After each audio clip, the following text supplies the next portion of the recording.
नमस्कार दोस्तों, एक बार आप सबका फिर से बहुत बहुत स्वागत है आप सभी के अपने YouTube चैनल डियर गुरुजी पर। सो गाइस, जैसा कि आप सभी को पता है डेली 8 बजे यहाँ पर जो मेरी हिंदी की क्लास है चलती है, तो ये टाइमिंग जो है याद रखिएगा।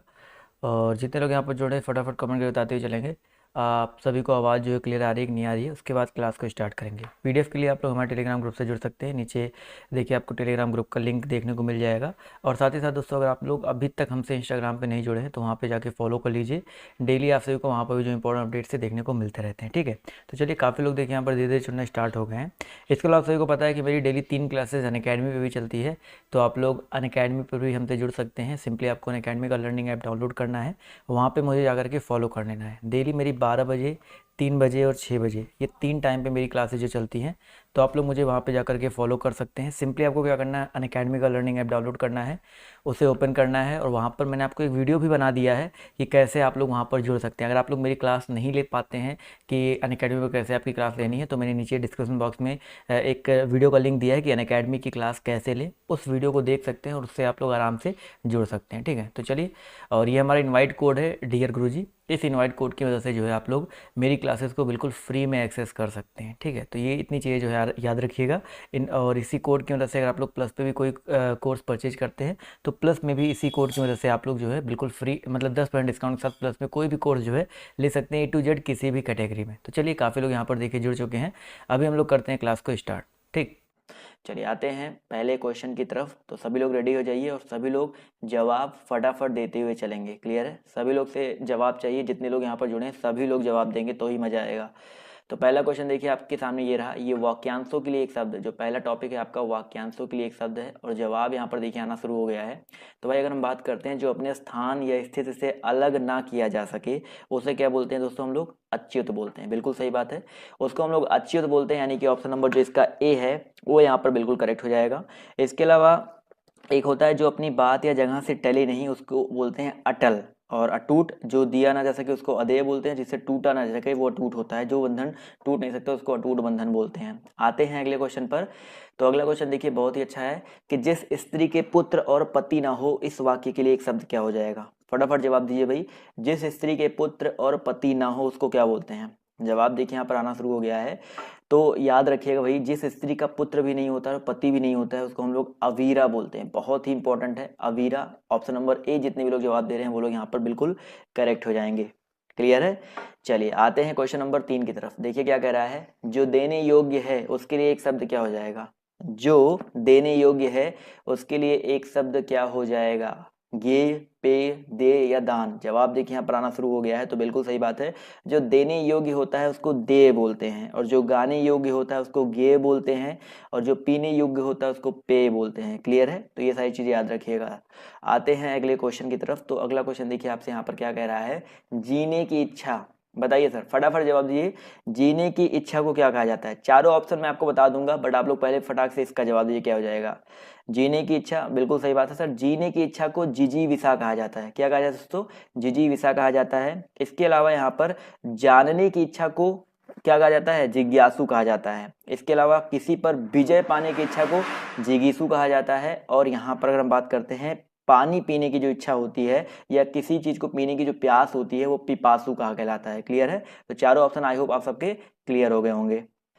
अगला क्वेश्चन ध्यान से देखिए यहाँ पर क्या कह रहा है कि इंद्रियों को जीत लिया हो जिसने, इस वाक्यांश के लिए सही विकल्प का चयन करिए। फटाफट जवाब दीजिए। जी हाँ, इंद्रियों को जीत लिया हो जिसने, इस वाक्यांश के लिए सही विकल्प क्या हो जाएगा? फटाफट सभी लोग जवाब दीजिए। तो याद रखिएगा भाई, इंद्रियों को जीत लिया हो जिसने, उसको हम लोग बोलते हैं जितेंद्रिय। उसको क्या बोलते हैं हम लोग? जितेंद्रिय बोलते हैं। करेक्ट है? और इंद्र को जीतने वाला इंद्रजीत कहलाता है। तो यहाँ पर ऑप्शन जो इसका सी है करेक्ट हो जाएगा। चलिए आते हैं अगले क्वेश्चन पर। तो अगला क्वेश्चन देखिए आपके सामने ये रहा कि निम्नलिखित प्रश्न में 4 विकल्प दिए गए हैं और आपको बताना है जो थोड़ा जानता हो। जो थोड़ा जानता हो उसको क्या बोलेंगे? अवज्ञ, अल्प, अल्पज्ञ या सर्वज्ञ? जो थोड़ा जानता हो उसके लिए बताइए एक वाक्यांश क्या हो जाएगा? जवाब देखिए आना शुरू हो गया है। तो भाई जो थोड़ा जानता हो उसको अल्पज्ञ बोलते हैं। क्या बोलते हैं दोस्तों? अल्पज्ञ बोलते हैं। यानी कि ऑप्शन नंबर जो इसका सी है वो यहाँ पर करेक्ट हो जाएगा। जल्दी जल्दी करेंगे क्योंकि टाइम आपके पास कम है, पेपर आपका नजदीक है और 100 क्वेश्चन आपको सॉल्व करने हैं। अगला क्वेश्चन देखिए फटाक से क्या कह रहा है कि निम्नलिखित प्रश्न में 4 विकल्पों में से उस विकल्प का चयन करें जो वाक्यांशों के लिए एक शब्द का विकल्प है। तो बताइए, जो इस लोक की बात है, बताइए जो इस लोक की बात है उसको क्या बोलेंगे? जवाब दीजिए फटाफट। जवाब देखिए यहाँ पर आना शुरू हो गया, तो याद रखिएगा लौकिक बोलते हैं। क्या बोलते हैं दोस्तों? लौकिक बोलते हैं। जो इस लोक की बात है उसको हम लोग लौकिक बोलते हैं, और जो इस लोक का ना हो सका उसको अलौकिक बोलते हैं। क्लियर है? आते हैं अगले क्वेश्चन पर। तो अगला क्वेश्चन देखिए आपके सामने ये रहा कि सही विकल्प का चयन करें जो वाक्यांशों के लिए एक शब्द है आदि से अंत तक। फटाफट जवाब दीजिए। सही विकल्प चयन करना है जो वाक्यांशों के लिए एक शब्द है आदि से अंत तक। क्वेश्चन नंबर 8, जवाब दीजिए फटाफट। आदि से अंत तक क्या बोलेंगे? याद रखिएगा दोस्तों, आदि से अंत तक अनादि नहीं होता है, आद्योपांत होता है। ये बहुत इंपॉर्टेंट क्वेश्चन है। तो यहाँ पर जो लोग बोल रहे हैं बी वो लोग करेक्ट है, अनादि वाले गलत हो जाएंगे। भाई जिसका कोई आदि ना हो, जिसका कोई आदि यानी कि जिसका कोई प्रारंभ नहीं होता उसको अनादि बोलते हैं, और इसी समय में होने वाले को समकालीन बोलते हैं। तो ये दोनों चीजें अलग अलग हैं, आद्योपांत यहाँ पर हो जाएगा। अगला क्वेश्चन देखिए आपसे यहाँ पर क्या कह रहा है। आते हैं अगले क्वेश्चन पर। तो क्या कह रहा है कि भाई सही विकल्प का चयन करें जो वाक्यांशों के लिए एक शब्द है जो सब कुछ जानता है, उसको क्या बोलेंगे? फटाफट जवाब दीजिए भाई। जो सब कुछ जानता है, तो बिल्कुल सही बात है। देखो जो सब कुछ जानता है उसको क्या बोलते हैं हम लोग? सर्वज्ञ बोलते हैं। क्या बोलते हैं? सर्वज्ञ बोलते हैं। ज्ञानी तो अलग चीज होता है। तो यहाँ पर ऑप्शन नंबर जो इसका ए है वो यहाँ पर बिल्कुल करेक्ट हो जाएगा। चलिए आते हैं अगले क्वेश्चन पर। तो क्या कह रहा है कि भविष्य में होने वाला, इसके लिए एक शब्द क्या हो जाएगा? भविष्य में होने वाला, इसको क्या बोलते हैं? जी हाँ, भविष्य में होने वाले को भावी बोलते हैं। क्या बोलते हैं दोस्तों? भावी बोलते हैं। यानी कि ऑप्शन नंबर जो इसका ए है वो यहाँ पर बिल्कुल करेक्ट हो जाएगा। इसी तरह दोस्तों क्वेश्चन नंबर आपका 11 कह रहा है प्रत्युत्पन्नमति, इसका मतलब क्या होता है बताइए? प्रत्युत्पन्नमति इसका मतलब क्या होता है? फटाफट क्वेश्चन नंबर 11 का जवाब दीजिए। बिल्कुल सही जवाब देखिए आना शुरू हो गया है। तो प्रत्युत्पन्नमति को बोलते हैं हम लोग भाई जो तत्काल सोचकर उत्तर दे सके। बिल्कुल सही बात है, जो तत्काल सोच के उत्तर दे सके उसको प्रत्युत्पन्नमति बोलते हैं। क्लियर है? चलिए आते हैं अगले क्वेश्चन पर। तो क्या कह रहा है कि पैसे से मनुष्य की जो जीवन जीने की इच्छा है, अभी मैंने आपको बताया था जीवन जीने की इच्छा को क्या बोलते हैं? फटाफट जवाब दीजिए। क्वेश्चन रिपीट है, बस आपका क्वेश्चन का लैंग्वेज चेंज हो गया है। तो बिल्कुल सही बात है, जीवन जीने की इच्छा मैंने आपको बताया था जिजीविषा को बोलते हैं। तो ऑप्शन नंबर जो इसका ए है करेक्ट हो जाएगा। चतुरानन का मतलब होता है जिसके 4 आनन होते हैं, जिसके 4 मुख होते हैं। विष्णु जी की बात हो रही है यहाँ पर। आते हैं अगले क्वेश्चन पर। तो अगला क्वेश्चन यही कह रहा है कि दिए गए वाक्य के लिए एक शब्द का चयन कीजिए पाप करने के बाद स्वयं दंड पाना। पाप करने के बाद अगर स्वयं दंड पा रहे हैं तो उसको क्या बोलेंगे? बिल्कुल सही बात है। तो यहाँ पर याद रखिएगा पाप करने के बाद स्वयं दंड पाना यानी कि प्रायश्चित होता है। क्या होता है दोस्तों? प्रायश्चित होता है। तो ऑप्शन नंबर जो इसका सी है वो यहाँ पर बिल्कुल करेक्ट हो जाएगा। क्लियर है? चलिए आते हैं अगले क्वेश्चन पर। तो क्या कह रहा है कि अनियमित के लिए उचित वाक्यांश चुने। अनियमित, अनियमित किसको बोला जाता है? फटाफट बताइए सर। अनियमित जिस पर कोई नियंत्रण ना हो, जिस जो नियमानुकूल ना हो। तो यहाँ पर जवाब देखिए आना शुरू हो गया। तो बी ऑप्शन जो है करेक्ट हो जाएगा। जो नियम के अनुकूल ना हो उसको हम बोलते हैं अनियमित। क्लियर है? तो ऑप्शन नंबर जो इसका बी है यहाँ पर करेक्ट हो जाएगा। अगला क्वेश्चन देखिए क्या कह रहा है कि जिस पर आक्रमण हो, इस वाक्यांश के लिए उचित शब्द का चयन करना है। जिस पर आक्रमण हो, तो भाई जिस पर आक्रमण होता है उसको क्या बोलते हैं? याद रखिएगा दोस्तों, जिस पर आक्रमण होता है उसको हम लोग बोलते हैं आक्रांत। क्या बोलते हैं दोस्तों? आक्रांत। और आक्रामक तो अलग चीज होता है, जो बहुत ज्यादा आक्रामक होता है उसको क्या बोलते हैं? अलग चीज होता है। तो यहाँ पर ऑप्शन नंबर जो इसका सी है वो यहाँ पर करेक्ट हो जाएगा। क्लियर है? अपने प्राण खुद ही समाप्त करने के लिए बोलते हैं आत्मघाती, और किसी पर हम आक्रमण करने वाले हों तो वो आक्रमण होता है। अगला क्वेश्चन देखिए क्या कह रहा है कि पृथ्वी, तारों, ग्रहों आदि का स्थान, इस वाक्यांश के लिए एक शब्द क्या होगा? भाई समुद्र में तो पृथ्वी तारे ग्रह होते नहीं है, धरती पर भी पृथ्वी, धरती तो है ही, खुद ही पृथ्वी है। तो यहाँ पर ग्रह और तारे तो धरती पर तो है नहीं। तो यहाँ पर अंतरिक्ष जो है बिल्कुल करेक्ट हो जाएगा। बिल्कुल सही बात है, पृथ्वी, ग्रहों और तारों का जो स्थान होता है वो अंतरिक्ष कहलाता है। आते हैं अगले क्वेश्चन पर। तो क्या कह रहा है कि प्राणदा के लिए अनेक शब्द क्या हो जाएगा? प्राणदा के लिए वाक्यांश बताना आपको क्या हो जाएगा? फटाफट जवाब दीजिए। प्राणदा का मतलब क्या होता है आपको ये बताना है। तो भाई प्राणदा यानी कि प्राण देने वाली दवा या जीवन देने वाली दवा। तो यहाँ पर हम लोग कह सकते हैं ऑप्शन नंबर बी जो है बिल्कुल करेक्ट हो जाएगा, जीवन देने वाली दवा। चलिए आते हैं अगले क्वेश्चन पर। तो अगला क्वेश्चन देखिए आपके सामने ये रहा, ध्यान से देखिएगा कि भाई वाक्यांश के लिए एक शब्द चुनना है। जिसके हृदय में ममता नहीं है उसको क्या बोलेंगे? जिसके हृदय में ममता नहीं है उसको क्या बोला जाएगा? बिल्कुल सही बात है सर, जिसके हृदय में ममता नहीं है उसको निर्मम बोलते हैं। देखिए जिसके हृदय में ममता नहीं है उसको निर्मम बोलते हैं, जिसको दया नहीं होती है उसको निर्दय बोलते हैं, जिसको डर नहीं होता है उसको निर्भय बोलते हैं, जिसके हृदय नहीं होता है, दिल नहीं होता उसको निहृदय बोलते हैं। अगला क्वेश्चन कह रहा है कि जिसकी कोई उपमा ना दी जा सके उसके लिए एक शब्द क्या होगा? जिसकी कोई उपमा ना दी जा सके उसके लिए एक शब्द क्या होगा? अनुपम, ज्ञानी, अल्पज्ञ या अनुयायी। पहले भी क्वेश्चन रिपीट हो चुका है। तो बिल्कुल सही बात है सर, जिसकी कोई उपमा ना दी जा सके उसको बोलेंगे अनुपम। क्या बोलेंगे दोस्तों हम लोग? अनुपम, यानी कि ऑप्शन नंबर जो इसका ए है वो यहाँ पर बिल्कुल करेक्ट हो जाएगा। अल्पज्ञ का मतलब क्या होता है, जो कम जानता हो, ज्ञानी जो बहुत कुछ जानता हो या जिसके पास अच्छा खासा ज्ञान हो। और अनुयायी का मतलब होता है जिसके पीछे पीछे चलने वाला, जो जो किसी के पीछे चलता हो, किसी को फॉलोअर, अनुयायी को इंग्लिश बोलते हैं हम लोग फॉलोअर। आते हैं अगले क्वेश्चन पर। तो अगला क्वेश्चन कह रहा है कि दूसरों की बातों में दखल देना, इसके लिए एक शब्द क्या होगा। दूसरों की बातों में दखल देना, इसके लिए एक शब्द क्या हो जाएगा, फटाफट बताइए सर। बिल्कुल सही बात है, हस्तक्षेप यहाँ पर जो है करेक्ट आंसर हो जाएगा। तो ऑप्शन नंबर जो इसका ए है वो यहाँ पर बिल्कुल करेक्ट हो जाएगा, हस्तक्षेप, दूसरों की बातों में दखल देना। और दूरदर्शी का मतलब होता है जो दूर तक सोचने वाला हो, वो दूरदर्शी कहलाता है। आते हैं अगले क्वेश्चन पर। तो अगला क्वेश्चन देखिए क्या कह रहा है कि जो कम खर्च करता हो, इस वाक्यांश के लिए एक शब्द क्या होगा। भाई जो कम खर्च करता है उसे क्या बोलते हैं। बिल्कुल सही जवाब देखिए आना शुरू हो गया है। तो याद रखिएगा भाई, जो कम खर्च करता है, यहाँ पर सभी लोग बोल रहे हैं भैया कंजूस, लेकिन कंजूस का मतलब होता है जो बहुत बचाता हो, और जो कम खर्च करता है उसको बोलते हैं मितव्ययी। जो इसका करेक्ट आंसर होगा आपका क्या होगा दोस्तों, मितव्ययी हो जाएगा। तो याद रखिएगा ऑप्शन ए नहीं, यहाँ पर ऑप्शन सी हो जाएगा।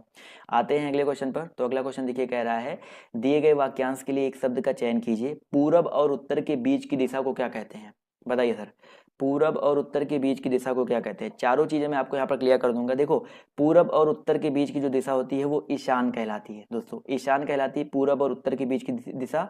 आग्नेय की अगर हम बात करते हैं तो ये दक्षिण और पूरब, यानी कि आपका साउथ और ईस्ट के बीच की दिशा होती है, साउथ ईस्ट होता है। इसके अलावा पूरब और उत्तर आपको हो ही गया, ये आपका पूरब उत्तर हो गया, ईस्ट और उत्तर यानी कि नॉर्थ ईस्ट हो गया, नॉर्थ ईस्ट हो गया। नेत्रेय का मतलब क्या होता है दोस्तों, आपका दक्षिण पश्चिम होता है। क्या होता है आपका दक्षिण पश्चिम, यानी कि साउथ वेस्ट होता है। और आपका एक बचा क्या, उत्तर पश्चिम बचा है, तो नॉर्थ वेस्ट आपका ये होता है वाव्य। तो चारों चीजें याद रखिएगा। क्लियर है, क्लियर है सबकी वो। आते हैं अगले क्वेश्चन पर। तो अगला क्वेश्चन कह रहा है, दिए गए वाक्य के लिए प्रयुक्त होने वाले सही विकल्प को चुनिए। वह कवि जो तत्काल कविता करने में कुशल हो, वह कवि जो तत्काल कविता करने में कुशल हो उसे क्या बोलते हैं।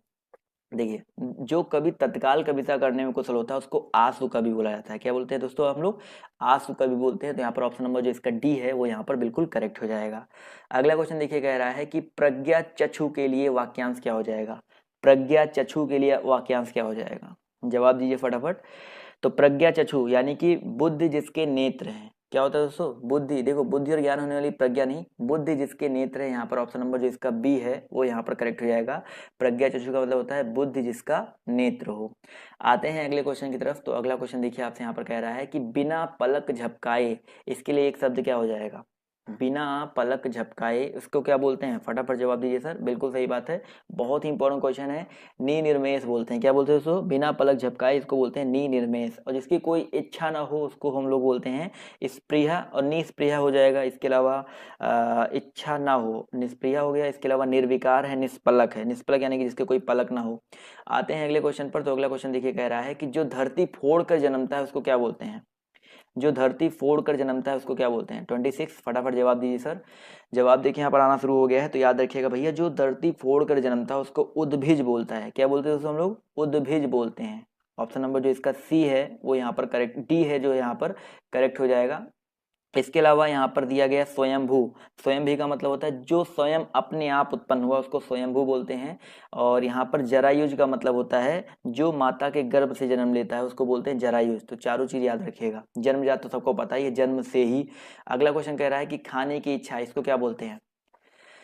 खाने की इच्छा बताइए फटाफट। विभुच्छा, विभुच्छा, बुभुच्छा या भुभुच्छा, फटाफट जवाब दीजिए। खाने की इच्छा को क्या बोलते हैं। क्वेश्चन नंबर 27, जवाब देखिए यहाँ पर आना शुरू हो गया है। तो बहुत ही इंपॉर्टेंट क्वेश्चन, देखो खाने की इच्छा को हम लोग बोलते हैं बुभुच्छा। यहाँ पर ऑप्शन नंबर जो इसका बी है वो यहाँ पर करेक्ट होगा। खाने की इच्छा को क्या बोला जाता है दोस्तों, बुभुच्छा बोला जाता है। तो ऑप्शन बी यहाँ पर करेक्ट हो जाएगा। क्लियर है, चलिए आते हैं अगले क्वेश्चन पर। तो अगला क्वेश्चन कह रहा है कि एक ही समय में वर्तमान, एक ही समय में वर्तमान, इसको क्या बोलेंगे। क्वेश्चन नंबर 28, फटाफट जवाब दीजिए सब। एक ही समय में वर्तमान 28, जवाब देखिए यहाँ पर आना शुरू हो गया है। तो याद रखिएगा दोस्तों, एक ही समय में वर्तमान इसको बोले जाते हैं समसामयिक। क्या बोलते हैं दोस्तों हम लोग, समसामयिक बोलते हैं। बहुत ही इंपॉर्टेंट है। तो ऑप्शन नंबर जो इसका सी है वो यहाँ पर करेक्ट हो जाएगा। जबकि जीवन भर के लिए आजीवन होता है। क्लियर है, चलिए आते हैं अगले क्वेश्चन पर। तो अगला क्वेश्चन देखिए आपसे यहाँ पर क्या कह रहा है कि पार्थिव, पार्थिव का मतलब क्या होता है। क्वेश्चन नंबर 29 है, जवाब दिए सभी लोग। पार्थिव का मतलब क्या होता है। जी हाँ, बिल्कुल सही बात है सर। पार्थिव का मतलब होता है जिसका संबंध पृथ्वी से होता है। किससे होता है दोस्तों? पृथ्वी से होता है। तो यहाँ पर जितने भी लोग जवाब दे रहे हैं ऑप्शन नंबर डी, वो लोग यहाँ पर बिल्कुल करेक्ट हो जाएंगे। चलिए आते हैं अगले क्वेश्चन पर। तो अगला क्वेश्चन कह रहा है कि जिनका प्रयोग निश्चित शब्द समुदाय या पूरे वाक्य का अतिरिक्त भावार्थ प्रदान करने के लिए होता है उसे क्या कहते हैं? बताइए। जिनका प्रयोग निश्चित शब्द समुदाय या पूरे वाक्य का अतिरिक्त भावार्थ प्रदान करने के लिए होता है उसे क्या कहते हैं? जवाब देखिए यहाँ पर आना शुरू हो गया है। तो याद रखिएगा क्वेश्चन नंबर 30 का जो करेक्ट आंसर आपका हो जाएगा निपात हो जाएगा। क्या हो जाएगा दोस्तों? निपात हो जाएगा। निपात का मतलब ही होता है उसको एक अलग रूप देना, या निपात से कोई फर्क नहीं पड़ता है। तो ऑप्शन नंबर, ये वाक्य के अंग भी नहीं होते हैं, तो यहाँ पर ऑप्शन नंबर जो इसका डी है वो यहाँ पर बिल्कुल करेक्ट हो जाएगा। क्लियर है? चलिए आते हैं अगले क्वेश्चन पर। तो अगला क्वेश्चन देखिए आपसे यहाँ पर क्या कह रहा है कि भाई जो इंद्र पर विजय प्राप्त कर चुका हो उसको क्या बोलेंगे? जो इंद्र पर विजय प्राप्त कर चुका हो उसको क्या बोलते हैं? अभी मैंने आपको बताया था जिसने जीत लिया हो, जिसने इंद्र को जीत लिया हो, या जो इंद्र पर विजय प्राप्त कर लिया हो उसको बोलते हैं इंद्रजीत। क्या बोलते हैं दोस्तों हम लोग? इंद्रजीत बोलते हैं। तो यहाँ पर ऑप्शन नंबर जो इसका सी है वो यहाँ पर बिल्कुल करेक्ट हो जाएगा। और जिसने इंद्रियों को, जो हमारी इंद्रियां होती हैं उनको जीत लिया उसको जितेंद्रिय बोलते हैं। तो दोनों में डिफरेंस है। आते हैं अगले क्वेश्चन पर। तो क्या कह रहा है कि उच्च कुल में पैदा व्यक्ति, इसको क्या बोला जाता है? फटाफट बताइए सर। उच्च कुल में पैदा व्यक्ति, इसे क्या बोलते हैं हम लोग? जवाब देखिए यहाँ पर आना शुरू हो गया है। तो याद रखिएगा भैया, उच्च कुल में पैदा व्यक्ति, जवाब देखिए यहाँ पर आना शुरू हो गया है। तो भैया उच्च कुल में पैदा व्यक्ति को हम लोग कुलीन बोलते हैं। क्या बोलते हैं दोस्तों? हम लोग कुलीन बोलते हैं। जबकि समान वर्ण में पैदा होने वाला सवर्ण कहलाता है। सवर्ण मतलब होता है जो समान वर्ण में पैदा हुआ हो। इसी तरह अगला क्वेश्चन देखिए क्या कह रहा है कि जंगल में लगने वाली आग को क्या बोलते हैं?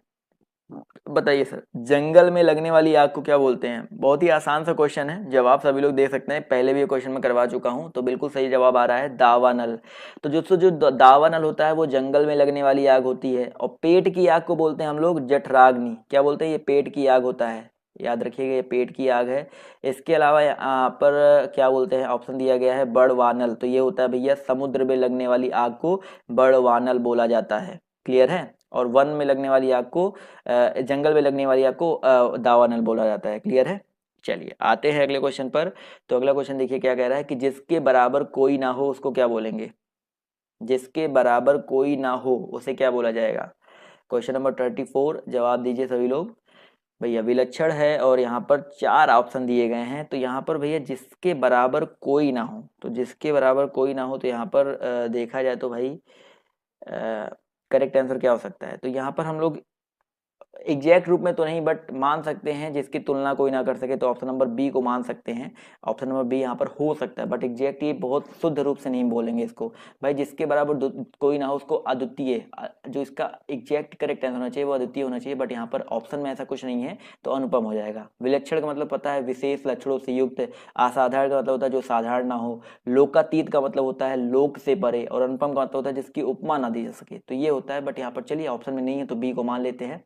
आते हैं अगले क्वेश्चन पर। तो अगला क्वेश्चन देखिए कह रहा है कि निम्न में से कौन सा पीछे चलने वाला शब्द समूह के लिए प्रयुक्त है? पीछे चलने वाला, इसको क्या बोलेंगे? फटाफट जवाब दीजिए सर।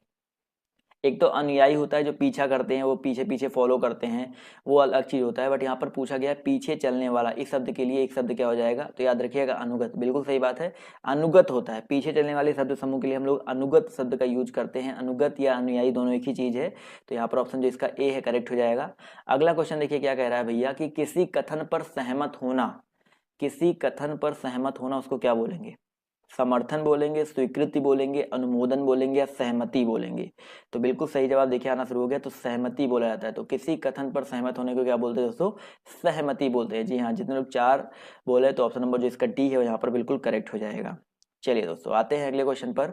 तो क्या कह रहा है कि भाई पीढ़ी दर पीढ़ी चला आने वाला, इसके लिए समुचित शब्द क्या है? पीढ़ी दर पीढ़ी चला आने वाला, इसके लिए समुचित शब्द क्या हो जाएगा? 37। फटाफट सभी लोग जवाब दीजिए। जी हाँ, पीढ़ी दर पीढ़ी चढ़ा आने वाला, इसको बोलते हैं हम लोग अन्वयागत। तथागत नहीं बोलते दोस्तों, इसको हम बोलते हैं अन्वयागत बोलते हैं। तो ऑप्शन नंबर जो इसका डी है वो यहाँ पर बिल्कुल करेक्ट हो जाएगा। क्लियर है? एक के बाद एक आते हैं अगले क्वेश्चन पर। तो कंजूसी से धन व्यय करने वाला क्या कहलाता है? कंजूसी से धन व्यय करने वाला, फटाफट जवाब दीजिए सभी लोग। तो क्वेश्चन नंबर आपका 38, जवाब देखिए यहाँ पर आना शुरू हो गया है। तो याद रखिएगा दोस्तों, कंजूसी से धन व्यय करने वाला, यहाँ पर जो करेक्ट आंसर आपका हो जाएगा कृपण। क्या हो जाएगा दोस्तों आपका? कृपण। तो यहाँ पर बिल्कुल सही जवाब आ रहा है। तो कृपण यहाँ पर ऑप्शन नंबर जो इसका सी है वो यहाँ पर बिल्कुल करेक्ट हो जाएगा। अगला क्वेश्चन कह रहा है कि पर्वत की तलहटी, इसको क्या बोलते हैं? पर्वत की तलहटी, सभी लोग जवाब दीजिए। 39 जवाब देखिए यहाँ पर आना शुरू हो गया है। तो भैया पर्वत की तलहटी को हम लोग क्या बोलते हैं? उपत्यका बोलते हैं, उपत्यका बोलते हैं। बहुत ही इंपॉर्टेंट है, याद रखिएगा, उपत्यका बोलते हैं पर्वत की तलहटी को। इसके अलावा यहाँ पर एक चीज और याद रखिएगा, अधित्यका का, ये क्वेश्चन कई बार आपके पेपर में आ चुका है। उपत्यका और अधित्यका, ये पर्वत की तलहटी होती है, पर्वत का शीर्ष होता है, या ऊपरी भाग मान सकते हो। तो ये दोनों अलग अलग चीजें हैं। तो उपत्यका क्या होता है? पर्वत की तलहटी। क्लियर है? तो ऑप्शन जो इसका बी है यहाँ पर करेक्ट हो जाएगा। अगला क्वेश्चन देखिए, कह रहा है कि किसी की सहायता करने वाला, क्वेश्चन नंबर 40 जवाब दीजिए भाई, किसी की सहायता करने वाला क्या कहलाता है? क्वेश्चन नंबर 40, फटाफट जवाब दीजिए सभी लोग। 40 का जवाब यहाँ पर देखिए आना शुरू हो गया है। तो सहायक होता है, किसी की सहायता करने वाला क्या होता है दोस्तों? सहायक होता है। जो हृदयवान होता है उसको सहृदय बोलते हैं। साथ चलने वाला सहचर कहलाता है, और साथ साथ कार्य करने वाला सहकार्य कहलाता है। क्लियर है? चारों ऑप्शन क्लियर है सभी को? आते हैं अगले क्वेश्चन पर। तो क्या कह रहा है कि भला चाहने वाला, इसके लिए क्या हो जाएगा बताइए सर? भला चाहने वाले को क्या बोलते हैं? बिल्कुल सही बात है। यहाँ पर तो बहुत ही आसान सा क्वेश्चन है, जवाब देखिए आना शुरू हो गया है। तो भाई भला चाहने वाला क्या हो जाएगा? हितैषी। बिल्कुल सही बात है। निस्वार्थ अलग चीज होता है, निस्वार्थ होता है बिना किसी स्वार्थ के। तो हितैषी का मतलब होता है भला चाहने वाला। तो ऑप्शन जो इसका सी है वो यहाँ पर बिल्कुल करेक्ट हो जाएगा। भाई जो कार्य बिना किसी स्वार्थ के किया जाता है वो निस्वार्थ कहलाता है। तो यहाँ पर भला चाहने वाला पूछा गया तो हितैषी हो जाएगा। आते हैं अगले क्वेश्चन पर। तो क्या कह रहा है भाई? जो हर समय अपना मतलब साधता है उसे क्या कहते हैं? ये बहुत इंपॉर्टेंट क्वेश्चन है भाई। जो हर समय अपना मतलब साधता है उसको क्या बोलते हैं? जवाब दीजिए फटाफट सभी लोग। जवाब देखिए यहाँ पर आना शुरू हो गया। देखो, जो हर समय अपना मतलब साधता है उसको स्वार्थी बोलते हैं, साथ ही साथ मतलबी बोलते हैं। तो चाहे एक बोलो चाहे तीन बोलो, यहाँ पर फर्स्ट और थर्ड दोनों आंसर करेक्ट है। तो चाहे एक भी बोल सकते हो, थर्ड बोल सकते हो, बट यहाँ पर अगर पेपर में ऐसा क्वेश्चन आता है स्वार्थी को आप टिक करो, क्योंकि ये व्याकरण की दृष्टि से ज्यादा शुद्ध है। क्लियर है? चलिए आते हैं अगले क्वेश्चन पर। तो अगला क्वेश्चन देखिए आपके सामने ये रहा कि भाई अब देखो ये टॉपिक चेंज हो गया। तो यहाँ पर पूछ रहा है कि भिन्नार्थक शब्द का चयन कीजिए। मतलब इन चारों में भिन्नार्थक कौन सा है? पावक, अनल, अनिल और कृषाणु। फटाफट जवाब दीजिए। पावक, अनल, अनिल और कृषाणु। तो बिल्कुल सही जवाब देखिए यहाँ पर देखा जाए तो पावक, अनल और कृषाणु का मतलब आग होता है। तीनों का मतलब क्या होता है? आग होता है। लेकिन अनिल की बात करते हैं तो अनिल का मतलब क्या होता है दोस्तों? आपका हवा होता है। क्या होता है? आपका हवा होता है। अनल और अनिल में यही तो डिफरेंस होता है, ये आग होता है, ये हवा होता है। तो यहाँ पर ऑप्शन जो इसका बी है वो यहाँ पर अलग हो जाएगा। क्लियर है? जी हाँ, ये तीनों सिनोनिम्स हैं और आपका ये अलग हो जाएगा। चलिए बिल्कुल सही बात है। अगला क्वेश्चन देखिए, कह रहा है कि श्रुति सम भिन्नार्थक शब्द के जोड़ों को पहचानें। श्रुति सम का मतलब होता है जो सुनने में समान हो लेकिन उनके अर्थ जो है आपके अलग अलग हो। फटाफट जवाब दीजिए। श्रुति सम भिन्नार्थक शब्द के जोड़े को पहचानना है। क्वेश्चन नंबर 2, फटाफट जवाब दीजिए सभी लोग। चलिए यहाँ पर देखिए, सुनने में समान तो ये सारे नहीं है, बस आपका एक ही ऑप्शन बन रहा है, अपेक्षा और उपेक्षा। अपेक्षा और उपेक्षा सुनने में समान है, लेकिन अपेक्षा का मतलब होता है जिसकी कोई इच्छा होती है, कोई आशा होती है। उपेक्षा का मतलब होता है किसी की उपेक्षा करना, किसी की अवलोचना करना, अवहेलना करना, या किसी के बारे में बुरा सुरा बोलना, निरादर करना। तो ऑप्शन जो इसका ए है वो यहाँ पर बिल्कुल करेक्ट हो जाएगा। क्लियर है? अगले क्वेश्चन पर आते हैं। तो अगला क्वेश्चन देखिए आपसे यहाँ पर क्या कह रहा है कि समूहार्थक शब्द चिन्हित कीजिए। समूहार्थक शब्द यहाँ पर चिन्हित करना है। समूहार्थक शब्द क्या हो जाएगा बताइए? पुरुष, मनुष्य, स्त्री और भीड़। तो यहाँ पर बिल्कुल सही बात है सर। समूहार्थक, देखो पुरुष एक पुरुष हो सकता है, मनुष्य एक मनुष्य हो सकता है, स्त्री एक स्त्री हो सकती है, लेकिन भीड़ हमेशा समूह में ही आती है। तो बिल्कुल आसान सा क्वेश्चन है। तो यहाँ पर ऑप्शन नंबर जो इसका डी है भीड़, वो यहाँ पर क्या हो जाएगा? बिल्कुल करेक्ट हो जाएगा। क्लियर है दोस्तों? चलिए आते हैं अगले क्वेश्चन की ओर। तो अगला क्वेश्चन देखिए आपके सामने ये रहा कि भाई समूहार्थक शब्द को यहाँ भी चिन्हित करना है। इन चारों में बताइए फटाफट समूहार्थक कौन सा हो जाएगा? स्तवक, पुरुष, गमला या गुलाब? जवाब दीजिए फटाफट। चलिए तो मैं आपको बताता हूँ, यहाँ पर कुछ लोग कंफ्यूज्ड हैं। तो यहाँ पर स्तवक जो है करेक्ट हो जाएगा। क्यों सर? स्तवक का मतलब ही होता है फूलों का गुच्छा, गुलदस्ता, ढेर। तो यहाँ पर ऑप्शन नंबर जो इसका ए है वो यहाँ पर क्या हो जाएगा? बिल्कुल करेक्ट हो जाएगा। समझ में आ गया ना? तो अगला क्वेश्चन देखिए यहाँ पर क्या कह रहा है, ध्यान से देखिएगा कि यहाँ पर भी आपको समूहार्थक शब्द का चयन करना है। जहाज, केवट, बेड़ा और नाव। बहुत ही अच्छा क्वेश्चन है, फटाफट जवाब दीजिए।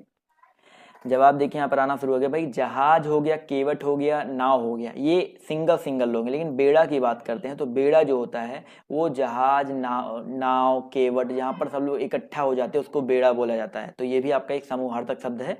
तो ऑप्शन नंबर जो इसका बी है यहाँ पर करेक्ट हो जाएगा। क्लियर है? चलिए, तो ऐसे ऐसे टॉपिक वाइज मैं आपको करवा रहा हूँ जिससे आपको कोई डाउट ना हो किसी भी क्वेश्चन में। अगले क्वेश्चन पर आते हैं। तो अगला क्वेश्चन देखिए क्या कह रहा है कि भाई नग का अनेकार्थक क्या हो जाएगा। नग का अनेकार्थक शब्द नहीं है, बताइए नग का अनेकार्थक शब्द यहाँ पर कौन सा नहीं है, फटाफट जवाब दीजिए सर। नग के बहुत सारे अनेकार्थी शब्द होते हैं, जैसे पर्वत हो गया, सर्प हो गया, सूर्य हो गया, लेकिन यहाँ पर हाथी की बात करते हैं। बिल्कुल सही बात है सर, यहाँ पर जो हाथी है ये नग का अनेकार्थक शब्द नहीं है, तो ऑप्शन नंबर जो इसका डी है यहाँ पर करेक्ट हो जाएगा। हाथी अलग चीज होता है, गज हो सकता है। अगला क्वेश्चन देखिए कह रहा है कि इनमें से मूक का अनेकार्थक शब्द कौन सा नहीं है, बताइए मूक का अनेकार्थक शब्द कौन सा नहीं है। क्वेश्चन नंबर आपका 2, फटाफट जवाब दीजिए सभी लोग। गूंगा, चुप, शांत और विवश, इनमें से मूक का अनेकार्थक शब्द कौन सा नहीं है। क्वेश्चन नंबर 2 जवाब फटाफट दीजिए, फटाफट जवाब देखिए आना शुरू हो गया है। तो यहाँ पर अगर हम बात करते हैं मूक के बारे में, भाई मूक का मतलब चुप होता है, गूंगा होता है, विवश होता है, लेकिन शांत तो नहीं होता है। भाई जो मूक है जरूरी नहीं है वो शांत ही रहे, शांत तो हम भी बैठ सकते हैं। तो ऑप्शन नंबर जो इसका सी है वो यहाँ पर करेक्ट हो जाएगा। चलिए फटाफट बढ़ते हैं अगले क्वेश्चन की ओर। तो क्वेश्चन नंबर 3 कह रहा है कि जल, प्राण, पुत्र आदि जो है किस शब्द के अनेकार्थी हैं। जल है, प्राण है, पुत्र है, ये किस शब्द के अनेकार्थी है। औषधि, सार, तत्व या जीवन, जवाब दीजिए फटाफट। औषधि, तत्व, सार या जीवन, तो यहाँ पर जवाब देखिए आना शुरू हो गया है। तो भाई जल, प्राण, पुत्र, इन सब की अगर हम बात करते हैं तो ये बेसिकली किसके हैं भाई, डी, जीवन के अनेकार्थी शब्द हैं। तो ऑप्शन नंबर जो इसका डी है वो यहाँ पर बिल्कुल करेक्ट हो जाएगा। आते हैं अगले क्वेश्चन पर। तो क्या कह रहा है कि निम्न में से कौन सा अनेकार्थक शब्द है, कौन सा शब्द आपका अनेकार्थक शब्द है, फटाफट जवाब दीजिए। साहस, पुस्तक, अंबर या बालक, साहस, पुस्तक, अंबर या बालक। चलिए क्वेश्चन नंबर 4 जवाब दीजिए सभी लोग। जवाब देखिए यहाँ पर आना शुरू हो गया, तो याद रखिएगा बिल्कुल सही जवाब आ रहा है। तो यहाँ पर अगर हम बात करते हैं अंबर जो शब्द है आपका अनेकार्थक शब्द है। अंबर के बहुत सारे अर्थ होते हैं, आकाश, वस्त्र, मेघ आदि बहुत सारे शब्द होते हैं। अगला क्वेश्चन देखिए यहाँ पर क्या कह रहा है कि निम्न में से कौन सा शब्द अनेकार्थक है, बताइए। अभिमान, अधिक, आयु और अर्थ, इसमें से अनेकार्थक शब्द कौन सा हो जाएगा। बहुत इंपॉर्टेंट ही टॉपिक है, लोग यहाँ पर गलती करके बहुत ज़्यादा आते हैं। तो अभिमान है, अधिक है, आयु है और अर्थ है। तो यहाँ पर अगर हम बात करते हैं अर्थ के बारे में, देखो जो अर्थ है ये आपका अनेकार्थक शब्द है। अर्थ का मतलब धन भी होता है, अर्थ का मतलब भी होता है, इसके अलावा आपका कारण भी होता है, बहुत सारी चीजें होती हैं। क्लियर है। अगला क्वेश्चन देखिए आपका क्या कह रहा है कि निम्नलिखित में से कौन सा शब्द सारंग का अर्थ नहीं है। माफ कीजिएगा, सभी लोग वीडियो को शेयर कर दिया करिए और लाइक करते हुए चला करिए। निम्नलिखित में से कौन सा शब्द भाई सारंग का अर्थ नहीं है। क्वेश्चन नंबर आपका यहाँ पर 6 जवाब देखिए यहाँ पर आना शुरू हो गया है। तो भाई सारंग का अर्थ आपका जो होता है शहद नहीं होता है। क्या दोस्तों, आपका शहद जो आपका नहीं होता है। तो यहाँ पर जितने भी साथी जवाब दे रहे हैं ऑप्शन नंबर बी, वो लोग यहाँ पर करेक्ट हो जाएंगे। इसके अलावा सारंग का मतलब पपीहा, कामदेव, राजहंस, कोयल, मोर, बाज, सिंह, घोड़ा, बहुत सारे ऐसे होते हैं जो आपके होते हैं। तो ऑप्शन नंबर जो इसका बी है वो यहाँ पर करेक्ट हो जाएगा। अगला क्वेश्चन देखिए क्या कह रहा है कि सर्प, मेंढक, सिंह, घोड़ा, वानर, हाथी आदि को समझाने वाला शब्द क्या है। सर्प, मेंढक, सिंह, घोड़ा, वानर, हाथी आदि को समझाने वाला शब्द क्या हो जाएगा। बिल्कुल सही क्वेश्चन है, बहुत ही इंपॉर्टेंट क्वेश्चन है। तो याद रखिए, कुछ लोग पशु बोले, पशु नहीं, यहाँ पर हरि हो जाएगा। तो हरि का मतलब भाई, हरि एक अनेकार्थी शब्द है, इसका मतलब आपका सर्प, मेंढक, सिंह, घोड़ा, वानर, हाथी ये सारे होते हैं। तो यहाँ पर ऑप्शन नंबर जो इसका सी है वो यहाँ पर बिल्कुल करेक्ट हो जाएगा। क्लियर दोस्तों। चलिए आते हैं अगले क्वेश्चन की ओर। तो अगला क्वेश्चन देखिए आपसे यहाँ पर क्या कह रहा है कि आपको प्रश्न संख्या 1 में और 2 में अनेकार्थी शब्द दिए गए हैं, एक अर्थ शब्द के साथ लिखा है, दूसरा अर्थ बताइए। जैसे प्रमत्त का मतलब होता है स्वेच्छाचारी, इसका दूसरा अर्थ क्या हो सकता है। प्रमत्त का मतलब आपका होता है स्वेच्छाचारी, तो दूसरा अर्थ क्या हो सकता है, जवाब दीजिए फटाफट। तो भाई प्रमत्त है, तो प्रमत्त है यहाँ पर। तो प्रमत्त का मतलब अगर स्वेच्छाचारी है तो दूसरा अर्थ होता है आपका उन्मत्त। याद रखिएगा, प्रमत्त का दूसरा मतलब क्या होता है दोस्तों, आपका उन्मत्त होता है। तो यहाँ पर ऑप्शन नंबर जो इसका ए है वो यहाँ पर बिल्कुल करेक्ट हो जाएगा। तो जितने भी साथी जवाब दे रहे हैं ऑप्शन नंबर ए, वो लोग यहाँ पर करेक्ट हो जाएंगे।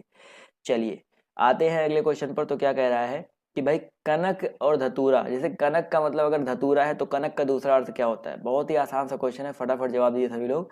कनक कनक ते 100 गुनी मादकता अधिकाय, या खाए बौराए जग वफाए बौराए, सबको इसका आंसर तो पता ही होगा। तो याद रखिएगा सोना होता है। कनक का एक मतलब धतूरा होता है, तो एक अर्थ आपका सोना भी होता है। तो जहां पर जितने भी लोग जवाब दे रहे हैं डी, वो लोग यहाँ पर करेक्ट हैं।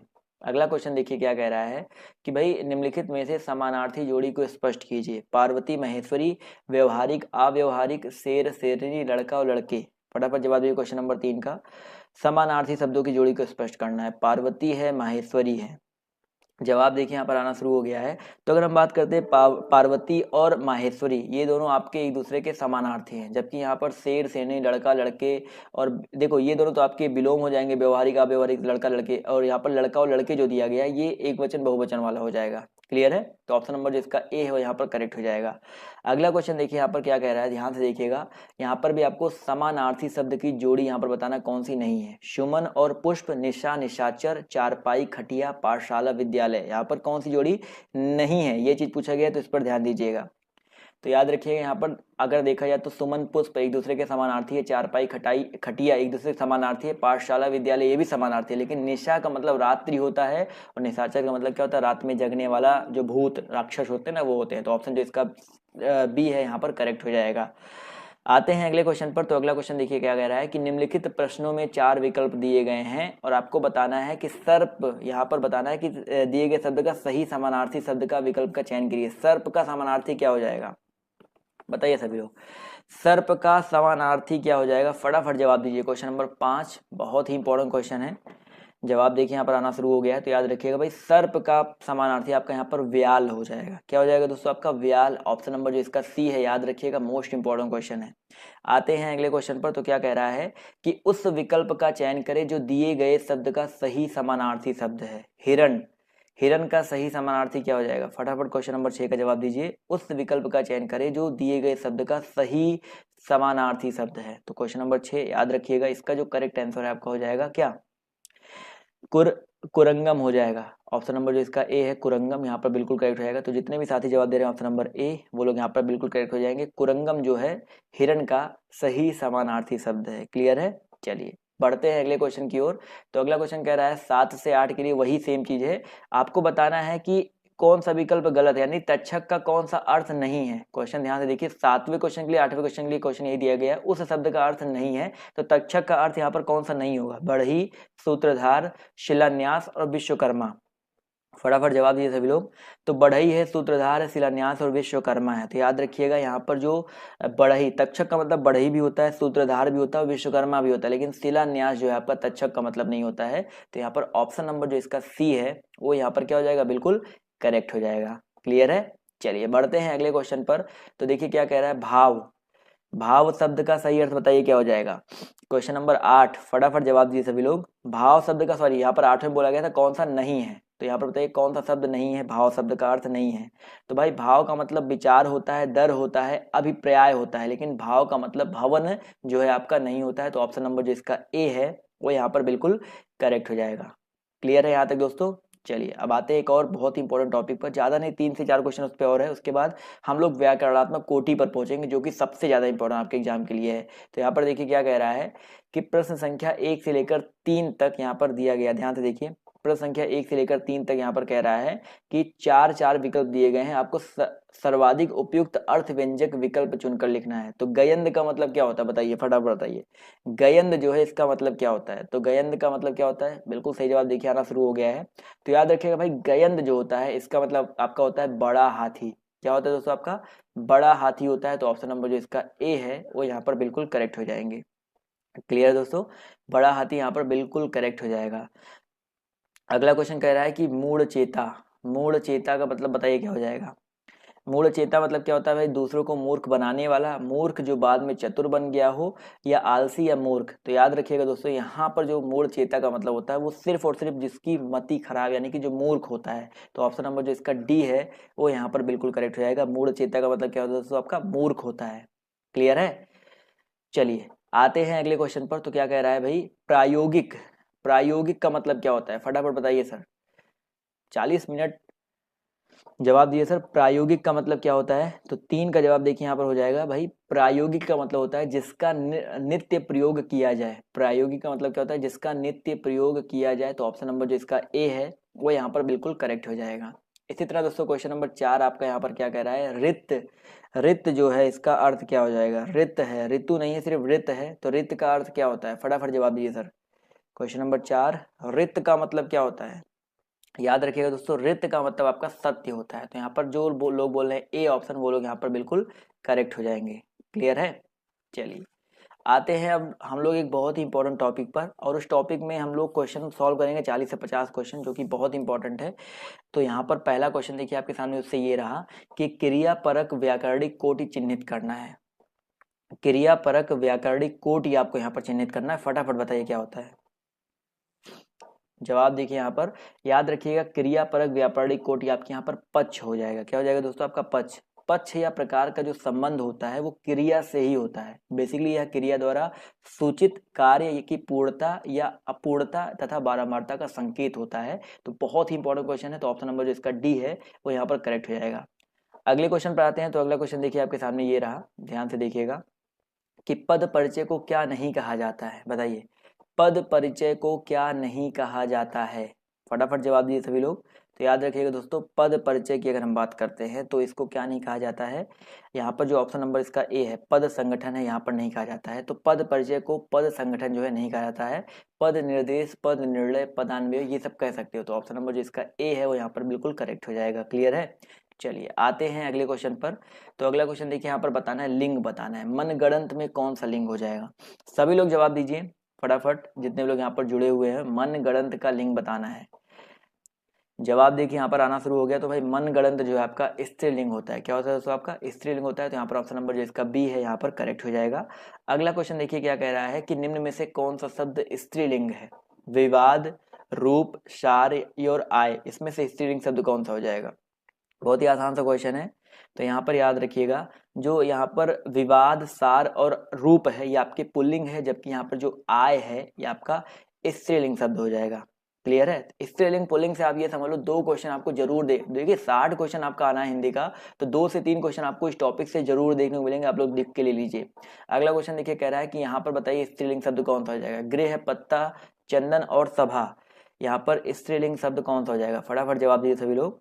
गृह है, पत्ता है, चंदन है और सभा है। तो याद रखिएगा दोस्तों, यहाँ पर आपका जो करेक्ट आंसर आपका हो जाएगा सभा।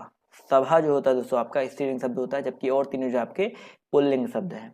फटाफट करते हैं, ज्यादा टाइम वेस्ट नहीं करेंगे। तो क्वेश्चन नंबर 4 में कह रहा है निम्न में से स्त्रीलिंग शब्द कौन सा है? दुख, गरिमा, लेख व स्पर्श, इन चारों में आपका स्त्रीलिंग शब्द कौन सा हो जाएगा? दुख, गरिमा, लेख व स्पर्श। क्वेश्चन नंबर 4 जवाब आना शुरू हो गया। तो याद रखिएगा, नाम से ही पता चल रहा है गरिमा जो यहाँ पर स्त्रीलिंग शब्द हो जाएगा। क्लियर है दोस्तों? चलिए आते हैं अगले क्वेश्चन पर। तो क्या कह रहा है कि निम्नलिखित में से कौन सा शब्द स्त्रीलिंग है? देश, द्वीप, नगर, झील, यहाँ पर स्त्रीलिंग शब्द कौन सा हो जाएगा? देश है, द्वीप है, नगर है, झील है। फटाफट सभी लोग जवाब देते हुए चलेंगे। सभी लोग एक एक करके जवाब देते रहेंगे तभी तो मजा आएगा ना सर। तो याद रखिएगा, यहाँ पर जो झील शब्द है वो आपका स्त्रीलिंग शब्द है। क्या हो जाएगा दोस्तों? आपका झील शब्द आपका यहाँ पर स्त्रीलिंग हो जाएगा। तो ऑप्शन डी यहाँ पर बिल्कुल करेक्ट हो जाएगा। अगले क्वेश्चन पर आते हैं। तो देखिए क्या कह रहा है कि स्त्रीलिंग और पुल्लिंग का कौन सा जोड़ा सही नहीं है? बताइए, यहाँ पर आपको बताना है स्त्रीलिंग और पुल्लिंग का कौन सा जोड़ा सही नहीं है। फटाफट सभी लोग जवाब दीजिए। देखिए, देव देवी बिल्कुल सही है, मामा और मामी यहाँ पर बिल्कुल सही है, गधा गधी बिल्कुल सही है, लेकिन कांत का जो स्त्रीलिंग होता है वो आपका कांता होता है। क्या होता है दोस्तों? आपका कांता होता है। तो यहाँ पर ऑप्शन नंबर जो इसका सी है वो यहाँ पर क्या हो जाएगा? ये जोड़ा आपका सही नहीं है, यानी कि ऑप्शन नंबर सी पर हम लोग टिक कर देंगे। क्लियर है सभी को? आते हैं अगले क्वेश्चन पर। तो क्या कह रहा है, ध्यान से देखिए कि निम्न में से स्त्रीलिंग शब्द कौन सा है? बताइए सर, इन चारों में स्त्रीलिंग शब्द कौन सा है? शोभा, पालन, शस्त्र और नृत्य, इनमें से स्त्रीलिंग शब्द कौन सा है?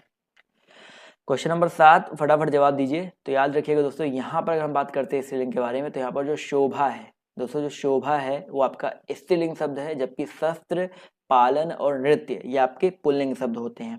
समझ में आ गया ना?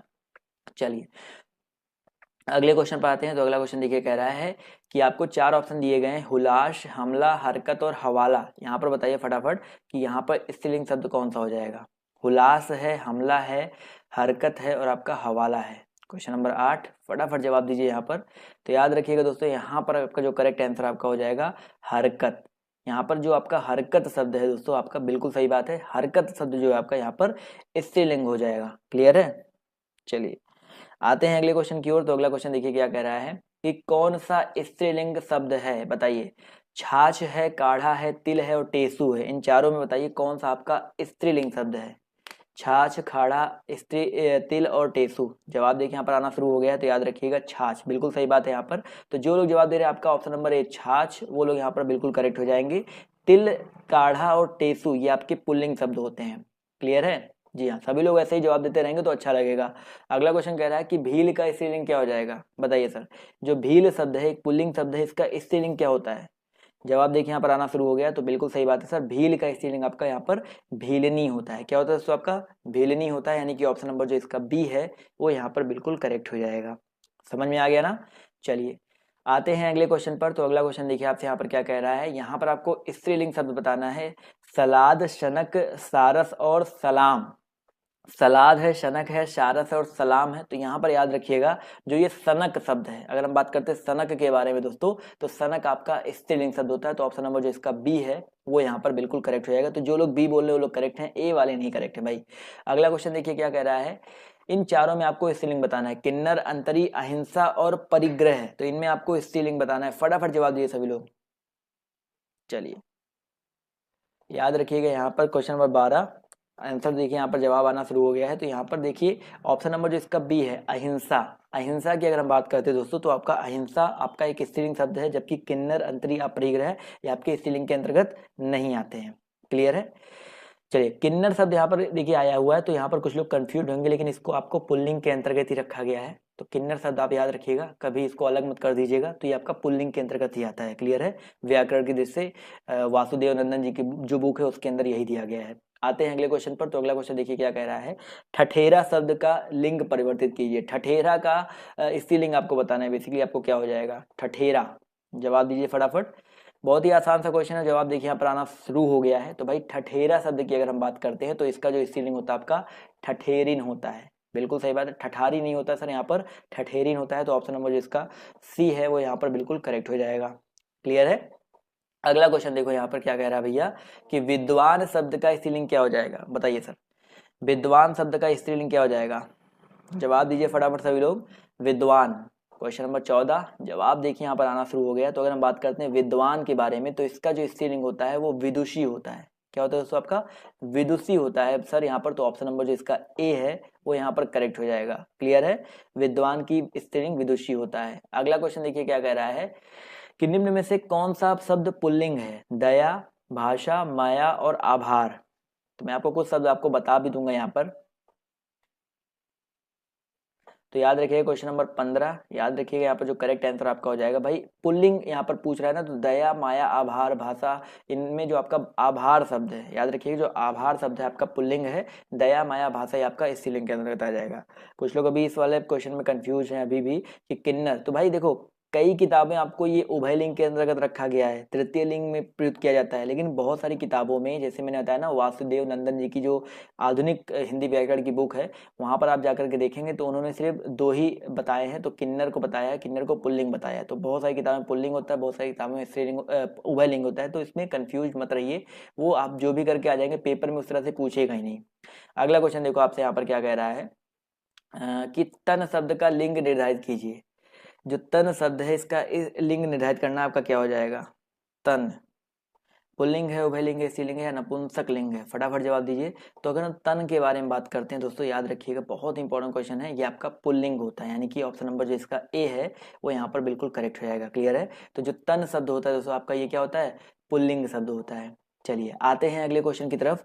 तो अगला क्वेश्चन देखिए आपसे यहाँ पर क्या कह रहा है कि निम्न में से कौन सा शब्द आपका पुल्लिंग है? फटाफट सभी लोग जवाब दीजिए। तो इसका जवाब हो जाएगा दोस्तों कष्ट। तो दोस्तों यहाँ पर जो कष्ट शब्द है आपका ये पुल्लिंग शब्द हो जाएगा। तो ऑप्शन नंबर जो इसका बी है वो यहाँ पर बिल्कुल करेक्ट हो जाएगा। क्लियर है? चलिए आते हैं अगले क्वेश्चन पर। तो अगला क्वेश्चन देखिए आपसे यहाँ पर कह रहा है कि निम्न में से आपको पुल्लिंग शब्द बताना है। क्षमा, क्षेत्र, घटना और रीति। 2 से 3 आपको यहाँ पर आएगा। चलिए क्लियर है? 6 बजे ठीक है सर। तो क्वेश्चन नंबर 18 का जवाब दीजिए। निम्नलिखित में से आपको पुल्लिंग शब्द बताना है। क्षमा है, क्षेत्र है, घटना है और रीति है। तो 18 याद रखिएगा, यहाँ पर जो करेक्ट आंसर आपका हो जाएगा क्षेत्र। जो क्षेत्र है दोस्तों आपका ये पुल्लिंग शब्द हो जाएगा। तो ऑप्शन नंबर जो इसका सी है वो यहाँ पर बिल्कुल करेक्ट हो जाएगा। क्लियर दोस्तों? बहुत इंपॉर्टेंट है। आते हैं अगले क्वेश्चन पर। तो क्या कह रहा है ध्यान से देखिए कि यहाँ पर पुल्लिंग शब्द बताना है। दया, प्रार्थना, वायु और नेत्र। फटाफट सभी लोग जवाब दीजिए, ज्यादा टाइम नहीं बचा है, क्वेश्चन को खत्म भी करना है हमें। अभी बहुत सारे क्वेश्चन बचे हैं, अभी तो 90 क्वेश्चन ही हुआ है। क्वेश्चन नंबर 19 जवाब देखिए यहाँ पर आना शुरू हो गया है। तो याद रखिएगा यहाँ पर जो आपका पुल्लिंग शब्द है वो आपका हो जाएगा नेत्र। क्या हो जाएगा दोस्तों आपका? नेत्र। नेत्र जो है आपका पुल्लिंग शब्द हो जाएगा। क्लियर है?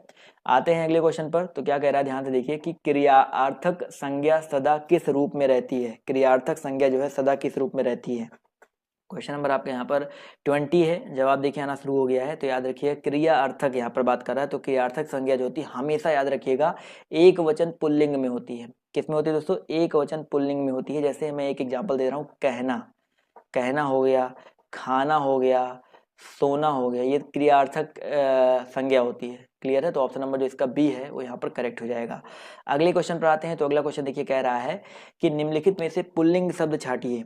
यहाँ पर आपको पुल्लिंग शब्द छाटना है, फटाफट जवाब दीजिए। क्वेश्चन नंबर 21 का, चाहत, मेहनत, रंगत और आहार, यहाँ पर पुल्लिंग शब्द कौन सा हो जाएगा? जवाब देते हुए चलेंगे तो बहुत ही अच्छा रहेगा। तो क्वेश्चन नंबर 21 का जो करेक्ट आंसर क्या हो जाएगा सर? आहार। यहाँ पर हम बात करते हैं दोस्तों आहार के बारे में दोस्तों, तो आपका जो आहार है ये आपका एक पुल्लिंग शब्द है। क्लियर है? आते हैं क्वेश्चन नंबर 22 पर। तो स्त्रीलिंग पुल्लिंग आपको जितने भी इंपॉर्टेंट हो सकते हैं आज सब करवा दूंगा, जिससे आपको एग्जाम में कोई दिक्कत ना हो। यहाँ पर आपको बताना है चारों में पुल्लिंग शब्द बताना है कौन सा है। कैमरा, प्लेट, तस्वीर और पायल, यहाँ पर पुल्लिंग शब्द बताना है। पुरुषलिंग शब्द कौन सा है?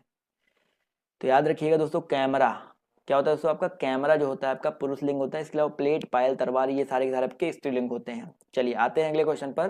तो यहाँ पर आपको मिलान करना है, जल्दी से मिलान कर लेते हैं। तो देखिए क्या है, साहब स्त्रीलिंग और पुल्लिंग है और आपको मिलान करना है। तो साहब का स्त्रीलिंग क्या हो जाएगा बताइए? इसको मैं फटाफट मिला देता हूँ आपके सामने। क्या देखिए सिंपल सा है, साहब का आपका मेम हो जाएगा। क्लियर है? पिता का माता हो जाएगा। क्लियर है? आते हैं क्वेश्चन नंबर, हाथी की हथनी हो जाएगा और सांप का शापिन हो जाएगा। क्लियर है? तो यहाँ पर 23 में देखा जाए तो आपका पहला ऑप्शन जो है करेक्ट हो जाएगा। 3 4 3 2 1। तो यहाँ पर जितने लोग जवाब दे रहे हैं ऑप्शन नंबर ए, वो लोग यहाँ पर बिल्कुल करेक्ट हो जाएंगे। चलिए आते हैं अगले क्वेश्चन की ओर। तो अगला क्वेश्चन देखिए आपके सामने ये रहा। देखिए यहाँ पर क्या कह रहा है कि निम्न प्रश्न में लिंग से संबंधित आपको यहाँ पर बताना है। लिंग से संबंधित आपको जवाब देना है। फटाफट देखिए यहाँ पर क्या हो जाएगा कि भाई अकारांत तथा अकारांत, अकारांत तथा अकारांत पुल्लिंग शब्दों को इकारांत कर देने से वो स्त्रीलिंग हो जाते हैं। तो यहाँ पर पहला ये है। दूसरा कह रहा है कि जाति बोधक शब्दों के अंतिम स्वरूप का, अंतिम स्वर का लोप कर उनमें कहीं इन और कहीं आइन प्रत्यय लगाकर स्त्रीलिंग बनाया जाता है। तो यहाँ पर बताइए कौन कौन सा कथन आपका करेक्ट हो जाएगा? चार ऑप्शन दिए गए हैं, फटाफट जवाब दीजिए सभी लोग। तो याद रखिए 24। तो यहाँ पर याद रखिएगा दोनों कथन आपके सही है। यहाँ पर दोनों कथन सही है, तो ऑप्शन नंबर जो इसका सी है वो यहाँ पर क्या हो जाएगा? बिल्कुल करेक्ट हो जाएगा। क्लियर है? चलिए, तो ये हो गया लिंग से संबंधित क्वेश्चन। अब वचन पे आ जाते हैं। वचन से कुछ क्वेश्चन है आपके, ज्यादा क्वेश्चन नहीं बचे हुए हैं, आप ये समझ के चलो 17 क्वेश्चन और है, फटाफट करेंगे। तो किसका प्रयोग सदैव एक वचन में होता है? फटाफट जवाब दीजिए। किसका प्रयोग यहाँ पर सदैव एक वचन में होता है? बहुत इंपॉर्टेंट है। क्वेश्चन नंबर फर्स्ट जवाब दीजिए सभी लोग। तो याद रखिएगा दोस्तों यहाँ पर जो क्वेश्चन नंबर फर्स्ट का करेक्ट आंसर आपका है क्या हो जाएगा? प्रत्येक हो जाएगा। तो ऑप्शन नंबर जो इसका बी है वो यहाँ पर बिल्कुल क्या हो जाएगा? यहाँ पर जो प्रत्येक है इसका प्रयोग जो है सदैव एक वचन में होता है। क्लियर है? अगला क्वेश्चन देखिए क्या कह रहा है कि दिए गए विकल्पों में से वह शब्द चुनिए जिनका प्रयोग सदा एक वचन में होता है। इनमें भी आपको बताना है कि एक वचन में सदैव किसका प्रयोग होता है। कक्षा, प्राण, आंसू और प्रत्येक। देखो यहाँ पर प्राण की बात करते हैं, आंसू की बात करते हैं, प्रत्येक की बात करते हैं, कक्षा की बात करते हैं। बहुत ही आसान सा क्वेश्चन है। तो यहाँ पर जो प्रत्येक है, प्रत्येक का प्रयोग हमेशा याद रखिएगा सदैव एक वचन में होता है और ये आंसू, प्राण, कक्षा ये हमेशा बहुवचन में प्रयोग होते हैं। तो ऑप्शन नंबर जो इसका डी है यहाँ पर करेक्ट हो जाएगा। अगला क्वेश्चन देखिए आपसे यहाँ पर क्या कह रहा है कि किसका प्रयोग सदैव बहुवचन में होता है? फटाफट जवाब दीजिए। किसका प्रयोग जो है सदैव बहुवचन में होता है? क्वेश्चन नंबर 3, फटाफट जवाब दीजिए। जवाब देते हुए चलते रहिए तो अच्छा रहेगा। तो भाई यहाँ पर अगर देखा जाए तो दर्शन है, लता है, नारी है और गाय है। तो यहाँ पर याद रखिएगा जो दर्शन है, भाई लता नहीं दोस्तों, यहाँ पर जो दर्शन है इसका प्रयोग सदैव बहुवचन में होता है। दर्शन हो गया, इसके अलावा लोग हो गया, प्राण हो गया, बहुत सारे ऐसे हैं जिनका प्रयोग हमेशा बहुवचन में ही होता है। आते हैं अगले क्वेश्चन पर। तो क्या कह रहा है कि निम्नलिखित शब्दों में से कौन सा शब्द सदैव बहुवचन होता है? फटाफट बताइए सदैव बहुवचन कौन सा होता है? लड़का, घोड़ी, प्राण या चिड़िया? जवाब दीजिए फटाफट। तो याद रखिएगा लड़का है, घोड़ी है, प्राण है और चिड़िया है। तो यहाँ पर ऑप्शन नंबर जो इसका बी है, जवाब देखिए आना शुरू हो गया। तो बी वाला ऑप्शन जो है करेक्ट हो जाएगा। जो प्राण होता है वो सदैव किस में यूज होता है दोस्तों? आपका बहुवचन में यूज होता है। मैंने आपको इसके पहले भी बता दिया था। चलिए आते हैं अगले क्वेश्चन पर। तो क्या कह रहा है कि निम्नलिखित में से कौन सा शब्द सदा बहुवचन में प्रयुक्त होता है? चारों ऑप्शन बताना है कौन सा शब्द आपका सदैव बहुवचन में यूज होता है। शिशु, पुस्तक, भक्ति और प्राण। क्वेश्चन नंबर 5 जवाब दीजिए फटाफट। तो याद रखिएगा वही सेम क्वेश्चन रिपीट हो गया तो इसको स्किप कर देंगे, प्राण यहाँ पर करेक्ट हो जाएगा। अगला क्वेश्चन देखिए कह रहा है कि निम्नलिखित में से कौन सा शब्द दोनों वचनों में समान रहता है? कथा है, लता है, सरसों है, कुटी है। बताइए कथा, लता, सरसों और कुटी, इन चारों वचनों में कौन सा समान रहता है? क्वेश्चन नंबर 6 जवाब देखिए यहाँ पर आना शुरू हो गया है। तो याद रखिएगा अगर हम बात करते हैं कुटी के बारे में तो कुटी जो है आपका यहाँ पर कौन सा कथन दोनों वचनों में समान रहता है? तो यहाँ पर कुटी नहीं होगा सर, यहाँ पर बी वाला ऑप्शन होगा सरसों। कुटी तो आपका कुटी और कुटिया होता है, बट यहाँ पर सरसों की अगर हम बात करते हैं, जी हाँ जवाब भी आ रहा है बी ऑप्शन। तो सरसों जो है सदैव एकवचन और बहुवचन दोनों में समान रहता है। क्लियर है? चलिए अगले क्वेश्चन पर आते हैं। तो क्या कह रहा है सर, चाकू शब्द का बहुवचन क्या होगा? फटाफट जवाब दीजिए सर, चाकू शब्द का बहुवचन क्या होता है? चाकुएं, चाकुओं, चाकुओं, फटाफट जवाब दीजिए सर। क्वेश्चन नंबर आपका यहाँ पर 7 आना शुरू हो गया जवाब। तो याद रखिएगा सर, चाकू शब्द की अगर हम बात करते हैं तो चाकू का बहुवचन चाकू ही होता है और इसका कोई बहुवचन रूप नहीं होता है। चाकू और चाकू दोनों रूप में एक ही होता है। क्लियर है? चलिए आते हैं अगले क्वेश्चन पर। तो क्या कह रहा है सर, यहाँ पर आपको एक वचन शब्द ढूंढना है। दर्शन, घरों और लताओं और नदी में एक वचन क्या हो जाएगा? बहुत ही आसान है, दर्शन सदैव बहुवचन में होता है, घर से घरों ये बहुवचन हो गया, लताओं ये भी बहुवचन है। तो बिल्कुल सही बात है सर, यहाँ पर जो बचा हुआ नदी है ये आपका क्या हो जाएगा? एक वचन शब्द हो जाएगा। क्लियर है? और नदी शब्द जो है आपका बहुवचन एक वचन है और नदियां जो होता है बहुवचन होता है। अगला क्वेश्चन देखिए क्या कह रहा है, कौन सा प्रत्यय हिंदी भाषा में बहुवचन के रूप में यूज होता है? ये बहुत ही इंपॉर्टेंट क्वेश्चन है और यहाँ पर थोड़ा कंफ्यूजन भी लोगों को है। तो यहाँ पर कौन सा प्रत्यय हिंदी भाषा में बहुवचन के रूप में यूज होता है? यहाँ पर ओ है, ए है, ऐ है और आहा है। तो यहाँ पर अगर देखा जाए तो ए और ऐ दोनों यूज होता है सर प्रत्यय, जैसे लड़के और लड़के तो दोनों यूज होता है। इसके अलावा ओ की बात करते हैं तो आपका ओ भी है और आहा भी है। तो यहाँ पर देखा जाए तो चारों ऑप्शन यहाँ पर देखा जाए तो बहुवचन के रूप में यूज होते हैं। तो ये तो आप स्टार लगा दो क्योंकि इस क्वेश्चन को स्किप कर दो, ये में सारे के सारे ऑप्शन हैं। और यहाँ पर विकल्प क्वेश्चन यहाँ पर जो आंसर भी दिया गया लिखा है कि इसको आयोग ने गलत माना था। अगला क्वेश्चन देखो क्या कह रहा है कि वधु का बहुवचन क्या हो जाएगा? फटाफट जवाब दीजिए सर, वधु का बहुवचन क्या हो जाएगा? क्वेश्चन नंबर 10 जवाब देखिए यहाँ पर आना शुरू हो गया है। तो बहुत ही अच्छा क्वेश्चन है, नॉर्मल सा क्वेश्चन है। तो याद रखिएगा दोस्तों, जो वधु होता है इसका बहुवचन क्या होता है दोस्तों? वधुएं होता है। क्या होता है दोस्तों? आपका वधुएं होता है। तो यहाँ पर ऑप्शन जो इसका सी है करेक्ट हो जाएगा। सो गाइज आज की क्लास जो है आपको कैसी लगी? यहाँ पर मैंने कोशिश किया था कि 100+ क्वेश्चन और 100+ क्वेश्चन मैंने आपको करवाए। 105 क्वेश्चन मैंने अभी तक आपको सॉल्व करवा दिए हैं और अभी 1 घंटे कंप्लीट भी नहीं हुए हैं। तो गाइज जल्दी से आप लोग अब अगली वाली क्लास में जो है आ जाइए, क्योंकि आपसे ये होता है कि अगली क्लास और भी ज़्यादा जो इंपॉर्टेंट आपकी चलने वाली है, आपका जीके और जीएस का होगा और बहुत इंपॉर्टेंट क्वेश्चन जो है वहाँ पर लेकर के आता हूँ। तो जल्दी से आप लोग अगले क्लास में आ जाइए। नीचे डिस्क्रिप्शन बॉक्स में, कमेंट बॉक्स में आपने देखा होगा, वहाँ पर मैंने पिन कर रखा है। तो उस क्लास पे आप बिल्कुल क्लिक करके उस क्लास में आ सकते हैं। जितने लोग यहाँ पर जुड़े हैं फटाफट उस क्लास में जो आ जाइए। धन्यवाद।